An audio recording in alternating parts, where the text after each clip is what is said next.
Hi everybody, my name is Jimmy Carroll. I'm the Vice President of Operations at Tech B2B Marketing, and welcome to this episode of the Manufacturing Matters podcast, where I have the pleasure of being joined by Jim Anderson, who is a Senior Business Development Manager for 2D and 3D Vision Systems at SICK. Jim, thanks so much for taking the time. I know you've been very busy and you're in between some meetings here, so I very much appreciate it. Yeah, good morning. Thank you for having me. Yeah, absolutely, my pleasure. So I'd like to start off by asking, what's most exciting to you right now in the world of machine vision?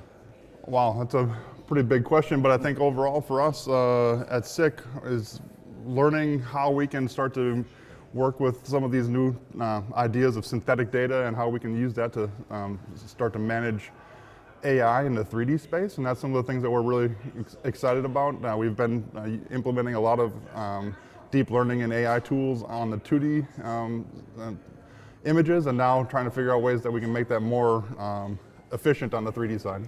Yeah, so I've been following SICK for a while, and I guess I don't know much about this idea of virtual sensors in spaces like, I believe it's used in the Omniverse platform, right? NVIDIA's Omniverse. Can you tell me a little bit more about this? This is really, it sounds very interesting, very exciting.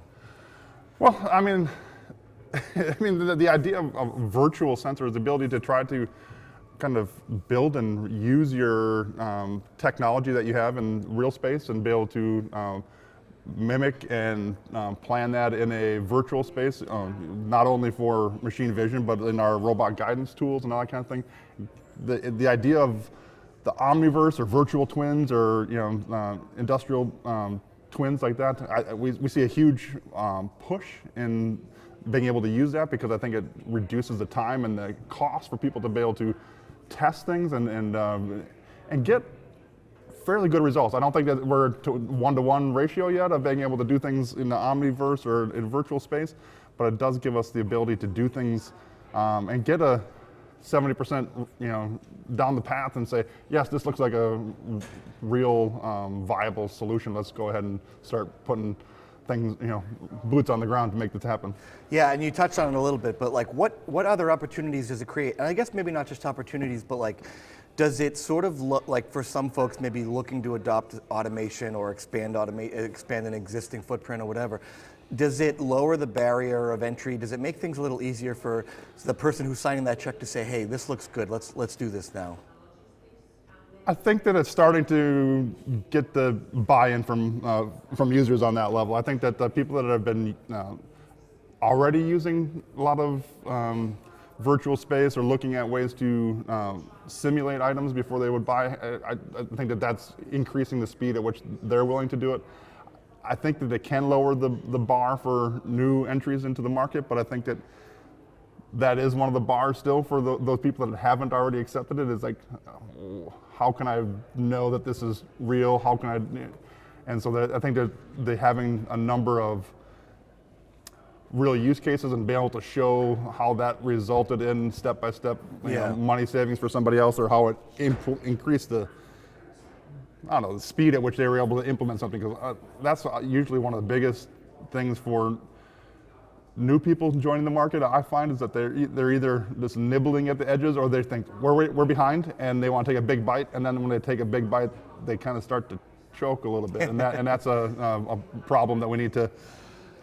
I think that this can kind of help break that into smaller pieces. So I don't know if I answered the question, but in reality, I think it is in itself one of the tools that can help, but it is one of the things that for people that aren't already involved in this in the market like this, that it is still a little bit of a barrier, because they want to see more and more real world data. And so using that as part of the selling process, and then getting to a real world concept for somebody, and then showing that what we modeled worked, and then the next time we do the model, I think it can help them move faster. But on the first implementation, I don't think that there's a huge time savings, because people still want to see real action. But the second time through, I think it does speed up the process quite a bit.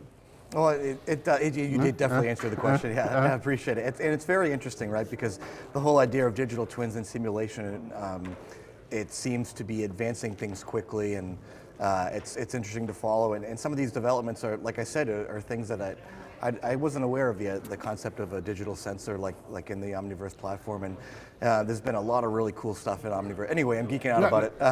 But like I said, like I've followed SICK for a long time. Before I was at Tech B2B Marketing, I worked for Machine Vision magazine, so I've been familiar with your technologies for a long time. But you guys, you're doing things like 2D and 3D and AI, and obviously all the laser sensors and much more than that. But you're kind of at the forefront of a lot of these let's call them like hot topic technologies like AI. And one of the things I noticed too is that you recently won an award for an AI-driven assistant, right, for Microsoft. So that's a very interesting one too. Could you tell me a little bit about that? I'm not as familiar with what we did on that. I think that had a lot more to do on with some of our safety products and some of that. So I wasn't involved in that project exactly. So I don't have a whole lot of information to be able to share about that. Other than there seemed to be a whole lot of people that were pretty excited about Microsoft, thinking that we were doing the right thing, and working with a partner like that does open a lot of doors. I mean, outside of the traditional marketplaces. Yeah, fair enough. Well, and a question that I'm pretty sure that you would be familiar with is like when you're talking to customers and you're working on existing projects or new projects, like how are your customers today going about AI adoption, and what ways are you seeing AI add value in different ways on the factory floor? Now that's a good one. I mean, there's just a lot. So I mean, starting with applications as was seemingly as simple as counting chickens. I mean, we have an application where we're looking at how, as chickens go through the process of going from a live bird to food for us, there are different shapes and sizes of which these birds take, and so they become very difficult to map and track using traditional tools. And one of the things that we did was we created a flow model based on a lot of the applications that we had already done in our work in the logistics market. So I mean, SICK does tons and tons of AI for based solutions for package identification, package segmentation, so that you can make sure that you're placing the right barcode and the right information onto the correct package when they come through in a jumbled mess.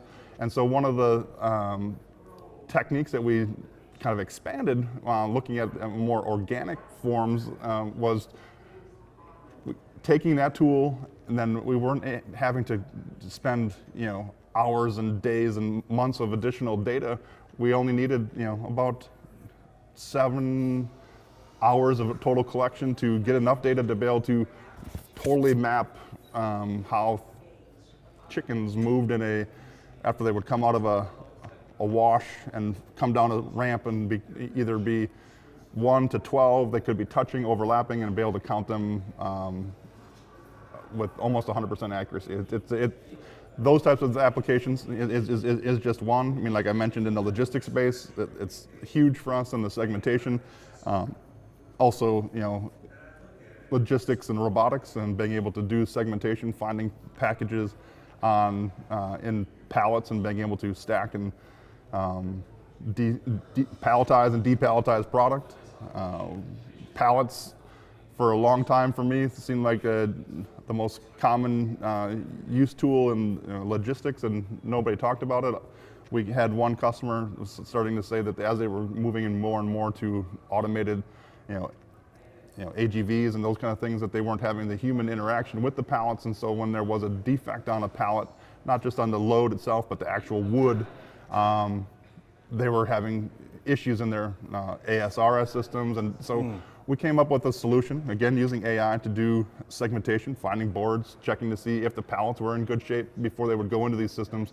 And since that point, I don't think I've had a day where I haven't had to talk about pallets. And it seems like the most ubiquitous form of movement of any product. And once we started saying, do you have problems with this? Like, everybody was like, yes. Do you have a way to fix it? Yeah, didn't know you could help.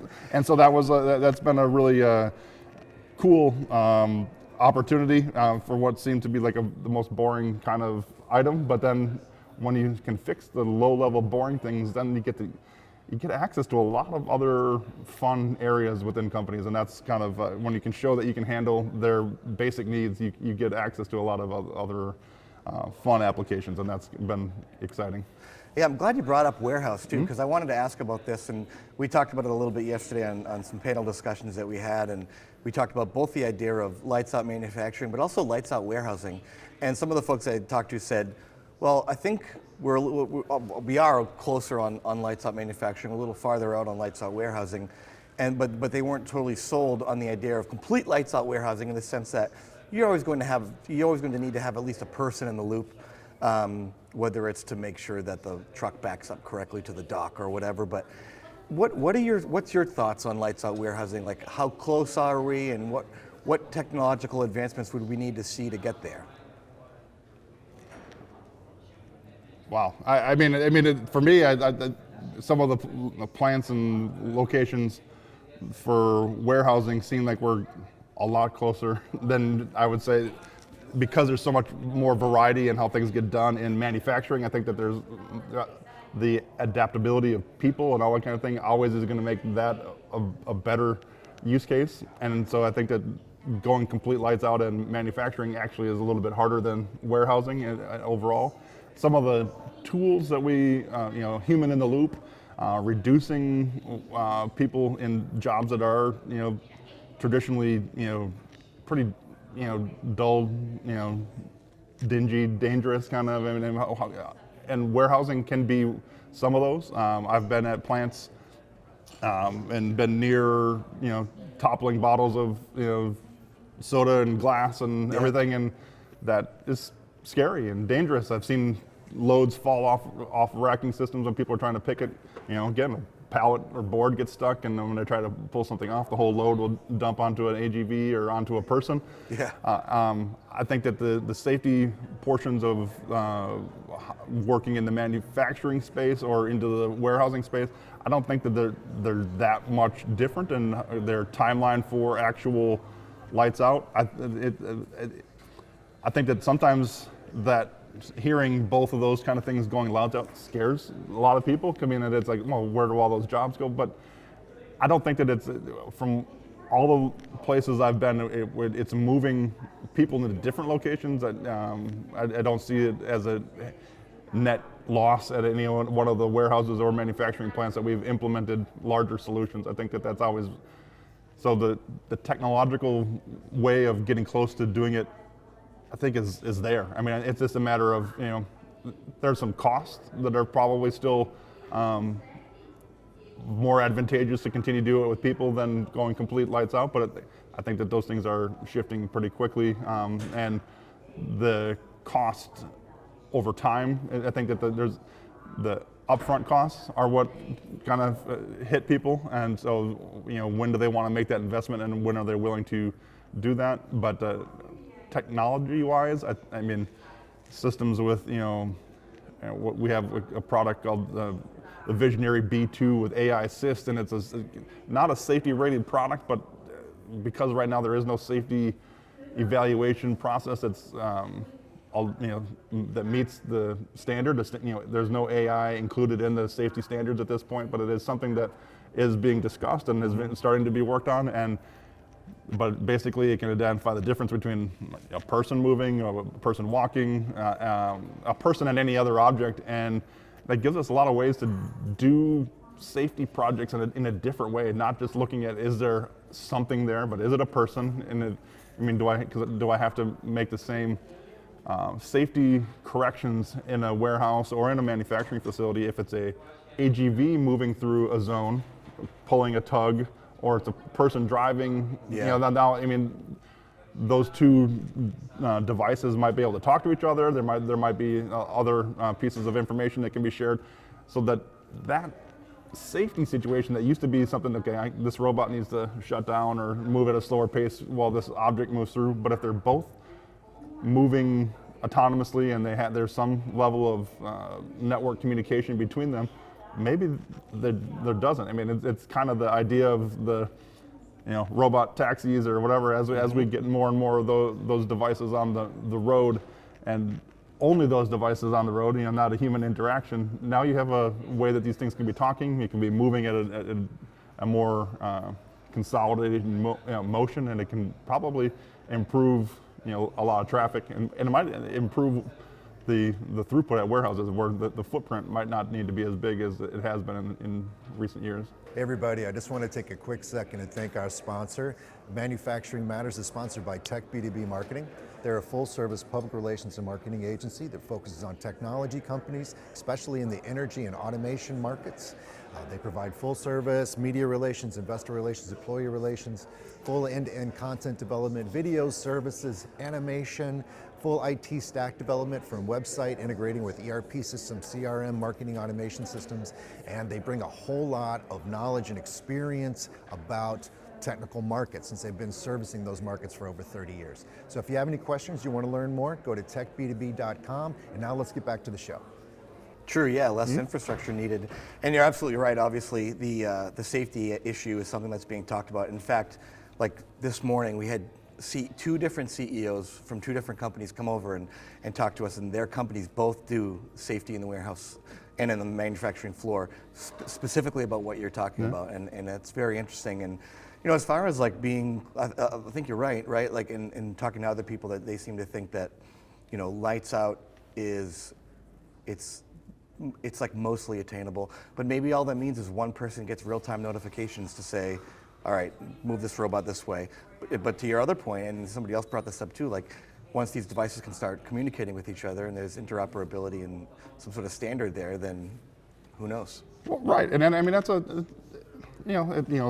you don't want to be like the Skynet kind of situation, but I mean as machines and people have the ability to communicate their information more seamlessly using the AI infrastructure to be able to like ask and have things be planned ahead and what to do in different situations. So it's not just like a ladder logic kind of planning. I mean, you can have like a web or spread of different options, and if this happens, these are the workarounds to make. Those types of things I think are happening in real time right now, and the move towards lights out. I think that's the old. I mean, I don't want to say that that's an old term, but I think that's what the goal was. But I think now it's like trying to figure out how to make it so that we don't have to have people constantly making decisions to do certain things. People can be doing what they're good at and like planning ahead and being creative about what the next piece of information or solution is, as opposed to trying to just move boxes. Or helping to control the robot fleet or overseeing it, or being technicians on it. And to your previous, you brought up the idea of like people losing jobs, and for several years in the past, however 5-6-ish years, there's been periods of time where there are more open jobs than there are unemployed people. And it's like, you can't fill those jobs anyway, in a lot of cases. People don't want them. And if you're in the warehouse and you're having to lift 50-pound boxes all day up over your head or carry them around or whatever, then, they're hard to fill as it is. And I mean, and we've had these discussions with the, different people at the, the business forum that we're at here, that there was, Bolio is, in his economic speeches and kind of talk about, where we are with our population, and not just in the U.S. but globally, where there's a large number of people say old Gen X to low baby boomer that are going to be leaving the marketplace, and we don't have the people to replace them, and we're already short people. Right. And so the idea of being able to do what we want to do is going to require more efficient tools. And the fact that there's less people doing the jobs is that, well, in some ways we will have less people actively trying to do those jobs. So it's not really that we're losing the jobs to a machine, but we need to have those things done. Otherwise, a lot of other parts of our economy start to get a little shaky. Yeah, I always think, maybe it's a bit of an old stat now, but or maybe an old sentiment, not stat, but there's a genuine fear that, like welders, for example, are sort of aging out. And Right. people aren't going to these jobs, even though they're good jobs, and they should be going to these jobs. And we're like everyone on here. It's hard to be a welder influencer right now. I mean, right. yeah. So yeah, and those are jobs that automation has proven, like automation technologies systems have proven to be successful at. Not only that, we also have, there's been a lot of investments in production facilities, in manufacturing production facilities in the U.S. lately. So as part of like U.S. reshoring efforts, automation technology is going to be crucial for that, obviously. So We're excited about that exit. We definitely can say that. I mean, of course. we have a lot of pieces that go into all the different areas, and that's exciting for us, and exciting for a lot of the customers that we support. But yeah, I mean, there is this shift that's happening where we have to do these jobs. We don't have people that are trained to do them, in a lower and lower number of people that are trained to do those jobs, and it's hard to make that seem sexy. I mean, I think that one of the things that we're trying to do is, through some of the talks like this and a lot of other, podcasts and webcasts that are out there, trying to talk about how, manufacturing is kind of a requirement. I mean, we can't consume things unless they're made, and and so we have to figure out a way to make that part of the process too, because I think that it's not just about like, is it fun? It can be monetarily rewarding. There's a lot of other ways that we can make those types of jobs feel good to a new generation of students, and I think that that's one of the ways that I think like talks like this really can help, is that people can see that yes, these are needed, and there's like, it can be a niche. I mean, I think that I've seen a couple of new companies start up that have taken on the goal of like training and building in like almost like their own welders union, that they kind of go out and they become like a local resource, and it has been very say monetarily rewarding for those groups. Yeah, absolutely. I wanted to ask, SIC's a great company to ask a question like this for, is like, and I wanted to ask about AMRs, but that might veer off a little bit outside of your purview. But the question is kind of still the same. Is like, I think about, for example, like the development of these digital sensors or what 3D or new AI-enabled tools that you guys are developing. But the original question was going to be like, AMRs are obviously becoming increasingly important in factories and warehouses today as well. And my question was going to be, how have you? I know that there's a lot of SIC sensors in AMRs these days, and how have you guys had to adapt to changing environments and increased needs there? But that question for beyond AMRs too, right? It's for AI, it's for 3D, it's for vision, it's for barcode reading. What are some prominent? Well, I mean, I think that kind of going along the lines of what we just talked about with where people are putting their efforts in their training and what they have available at their facilities.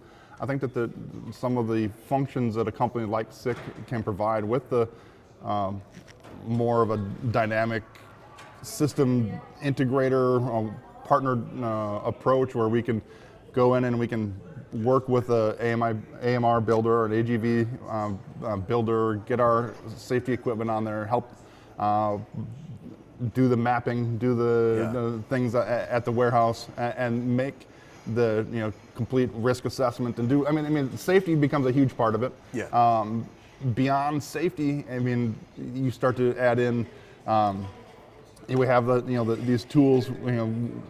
Like I mentioned with the device called the Visionary B2, where it can differentiate people and objects. And so like, do you have different sets of things that happen when an AMR passes through a zone or a person passes through a zone? What happens if a person is standing in so we can start to make more and smarter decisions because we have different types of data that wasn't available. And then by having all that data, we can then start to map that back into the virtual twin, and having this ability to like build this warehouse and run scenarios in a virtual space that make it so that the user becomes comfortable, and then when you show that it is implemented in real life and it works the same as it did in the model, then you start to get that that buy-in that the data not only is important for them to be able to do what the analytics and things that they want, but the data that we provide on the on the lower end system side is important to us to be able to help them make their processes more efficient. And that is a new way of kind of selling and talking to customers, but SICK has been trying to do that for a number of years, and we're really starting to see a lot of traction in not just vision, but like you mentioned, we have photoelectric sensors that have some level of AI or FPGA that's running inspections and can be reprogrammed on the fly to do the next inspection and to talk to its partner sensor to be able to calculate a speed or do something like that you would have to do a lot of other work in the past, and it becomes very simple, but it's now you're becoming more and more reliant on each individual product, and so it's important to have feedback from those sensors and being able to do that to make sure that everything is working properly, not just that, okay, if it's not working, we're going to bypass that and do that. No, that data now becomes inherently more important, and so that not just for the manufacturing process to make sure the parts are good, but also to make sure that the safety of the system is right, and that on the analytics side for the company that they can kind of see and manage and be prepared to, okay, this is when we're going to have to do downtime. This is when we're going to have to order the next batch of whatever raw materials if we're monitoring something with a distance measurement sensor in a bin, trying to make sure that when this gets to a certain level, just like normal loop control stuff that we've been doing for years and years and years. Yeah. But now we might have not just a sensor that's doing that, but when the sensor gets to a certain level, we're taking a picture, documenting it, making sure that every step along the way becomes a more repeatable and, say, a better process. Yeah, and that's a really good answer, and it gets me thinking of like one of the, and of course we work in a marketing agency, and perhaps we're somewhat guilty of this as well, but this idea, a term you hear a lot in automation today is flexibility. Yeah. Systems are expected to be more flexible and less rigid than they were in the past, and you really kind of just nailed that. These sensors' abilities to adapt and be repositioned or repurposed, and I think it's hugely important, but it also does make things a little bit more complicated in the fact that, for me, I used to always joke, machine vision side, somebody would come to me and say, "Can you do this?" And it's like, maybe. And so now we'll try. The answer is probably. Yeah. It's just a matter of how much time do we get? How much money do you want to put into this? Right. And now that's kind of like, oh, I want this machine to be more flexible. Well, okay. How much flexibility do you need to add into this? Is it because you're going to do, apples and pears, or is it because you're going to build carburetors and then have some type of food product? What do we have to do here? Yeah. And so looking at other things, like not just the interoperability between things, but like what is the different expectations for a flexible machine to go into different markets where now the cleaning process is completely different, or the well, you mentioned food.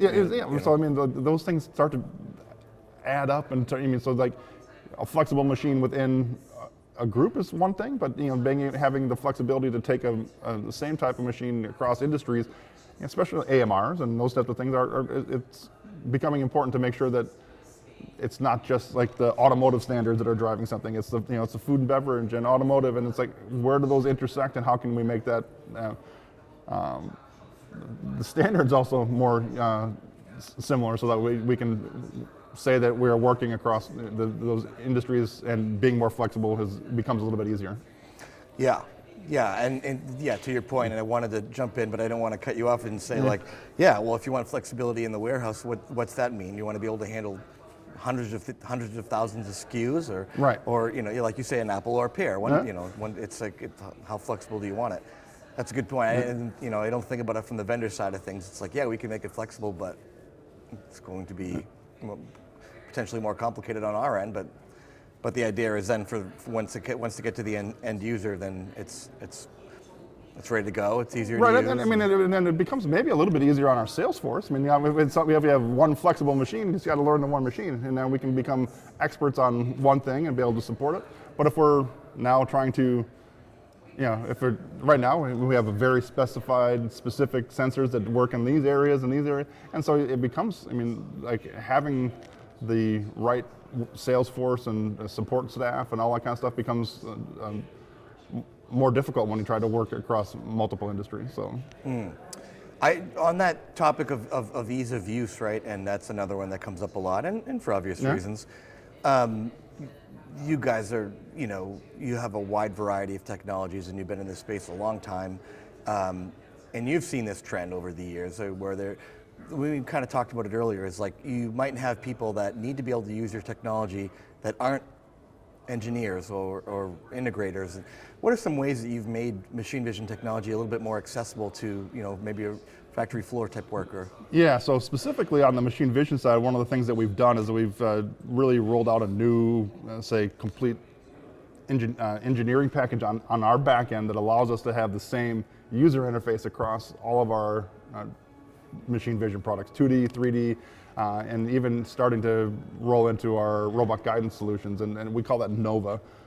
It's based on our AppSpace platform, which allows us to get into the nuts and bolts and low-level stuff on all the products, but at the user level, it is a web-based solution, no software to install, makes it so that there's no PC, there's no other items for the end user to have to maintain. They can program and get a working solution without having to install anything on a laptop. They can, if they have it on a wireless network, or if they have access to that same network wirelessly, they can interface with that via a tablet or a phone, make adjustments, and also from there we can work with them to build specific user dashboards so that they can track the pieces of information that they're working on. So those are the things that we're really trying to do, is to make the user interface across all our platforms the same, and then also being able to increase the data available on a dashboard so that it's meaningful at the user level. So if there's a screen or something that they can see, what the throughput is, what the last defect, not just that there was a defect, but what the last defect was, so that they can start to make better choices if there's things that can be impacted upstream. Yeah, and just to have that peace of mind too, like real-time insights or notifications if you need to make some sort of change, or just to know that everything looks good. Yeah. Right? Jim, what else haven't we talked about that you guys are so excited about these days, or you're personally excited about? Well, I think I mentioned, I think that this idea of synthetic data, in my mind, it's very interesting, and it's sometimes a little bit odd that I can, of how much improvement it actually makes in a system when the new images might not have anything to do with what the application looks like, but we learn to build in the exceptions that are sometimes very hard to find in a good manufacturing facility. The goal is not to have errors or bad products, and so to have enough of those and the variety of them to make your AI model as robust as you'd like is sometimes hard. And so you're starting out and you're constantly trying to build and add. With the idea of synthetic data, and especially what's interesting for the synthetic data for me is on the 3D side, is that for a lot of customers, getting more images on the 2D side is not so hard. They can figure out, I can take a picture with my cell phone, there's different things I can do to gather 2D data, and I can, even if it's not exactly what I need it to be for, I can use that to improve my model to some level. With 3D, you need to have the right camera to start, and so like if a customer doesn't have that data, or if you're loaning a camera to somebody to capture the information that they think they're going to need, are you there at the right time when the defects happen, or can they run a product through that is defective on purpose? And so now you're kind of impacting their production flow and that kind of thing. Is there a way to get around that? And I think that there is with the synthetic data, and I think that that's really exciting for us, is that you can go in, you can capture some of the data, take that, and then start to build that out with the synthetic data models. And we're working on our own, and working with some partners to really push that forward. I think that that's going to make the 3D adoption just a lot faster. It's been very good for us over the years, but the number of people that can access it and work in the, let's say, the model teaching as opposed to the rules-based and full-on code for 3D. I think this continues to expand the marketplace for 3D usage. That's really interesting. We've talked about a lot of really, like, let's say, cutting edge. Well, in a lot of ways, they're not cutting edge. These technologies have been around for a long time, but everyone keeps pushing the envelope forward, and SICK included, of course, you guys with your wide portfolio. And we've covered a lot of really cool technologies that I'm personally interested in. And for anybody out there that is, trying to follow the latest trends in machine vision and AI and sensors in general, I would encourage you all to check out SICK at sick.com and on LinkedIn, obviously. And then one last thing, opening up our new global office in Twin Cities, right outside the airport, one stop on the light rail, big customer center with demos and practical use cases to come in and see.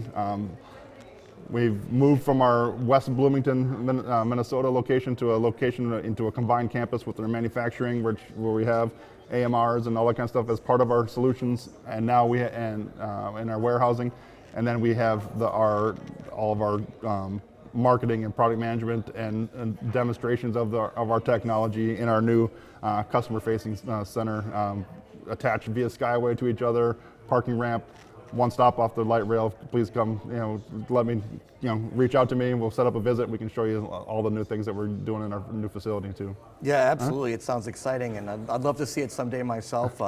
If anybody has any questions for Jim, I'd be happy to pass them along. You can reach out to us at manufacturing-matters.com. And thanks so much for joining. Really appreciate it.